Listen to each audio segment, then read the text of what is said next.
हमारे साथ इकरा हसन है और आप संसद में मौजूद हैं, बावजूद इसके समाजवादी पार्टी के सांसद अंदर जो उत्सव समारोह था वहां नहीं गए। जी हाँ, हमारे प्रदेश में एक बहुत बड़ी घटना हुई है। संभल में 5 लोगों की जान गई है। तो जो संविधान हमें विरोध का अधिकार देता है, उस अधिकार का पालन करते हुए कुछ लोगों ने वहाँ पर अपना विरोध दर्ज कराना चाहा था, लेकिन सीधे सीधे गोली मारकर उनकी हत्या कर दी गई।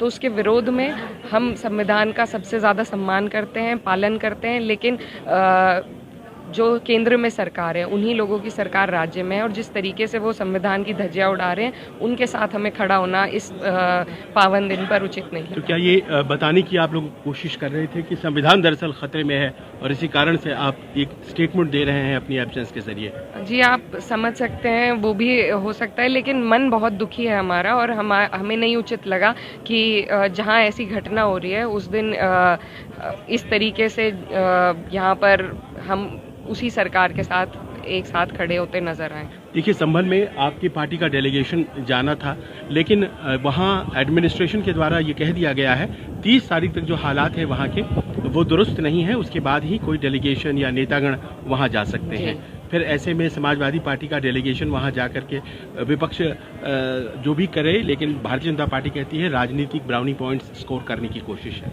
जी नहीं, देखिए, विपक्ष की और पक्ष की दोनों की ही ज़रूरत होती है राजनीति में, और अगर सत्ता पक्ष कुछ गलत कर रहा है तो उसकी आवाज़ उठाने की जिम्मेदारी सबसे पहले विपक्ष की है। हमारी पार्टी उत्तर प्रदेश की मुख्य पार्टी है और हमारा जाना वहाँ निश्चित है। आज नहीं, कल जब भी होगा हम ज़रूर जाएंगे, अपने लोगों के साथ हैं, लगातार उनसे बात चल रही है। हमारे जो वहाँ से सांसद हैं वो लगातार अपने लोगों के टच में हैं, जैसी भी मदद हो रही है। कल हमने नोटिस डाला था, कल भी सदन स्थगित कर दिया गया, कल हम दोबारा नोटिस डालेंगे, और हम इस मुद्दे को इतनी आसानी से नहीं छोड़ेंगे। हम इसको पूरी तरीके से उठाने का सदन में काम करेंगे। आखिरी प्रश्न, कोर्ट के हुक्म की तामील हो रही थी जिस दिन ये संभल में घटना घटी, आपके पास भी जानकारियां पहुंची होंगी, कौन लोग थे जो कोर्ट के हुक्म की तामील नहीं होने दे रहे?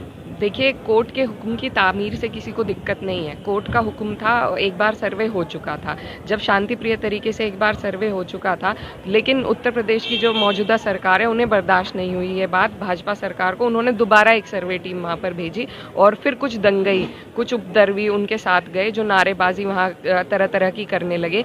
तो ये प्रशासन ने क्यों उन पर रोक नहीं लगाई? वो जो लोग हैं उन पर क्यों FIR नहीं है जो उस वक्त वहाँ गए थे सर्वे टीम के साथ नारेबाजी करते हुए? उसके विरोध में कुछ लोग वहाँ पर ऐसे गंभीर विषय में, तो प्रशासन को ही सचेत रहना चाहिए था कि कोई इस तरह के लोग उनके साथ ना जाए, क्योंकि देखिए धार्मिक विषय है, इमोशनल विषय होता है हर समुदाय के लिए।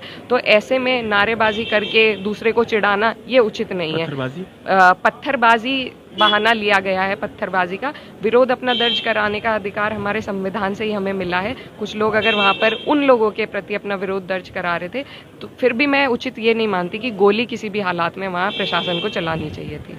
और भी तरीके हैं, लगातार भीड़ को रोकने का काम यहाँ की पुलिस प्रशासन अच्छी तरह जानती है, लेकिन ये षड्यंत्र के तहत और द्वेष भावना के तहत और सरकार के आदेश पे लोगों को मारा गया।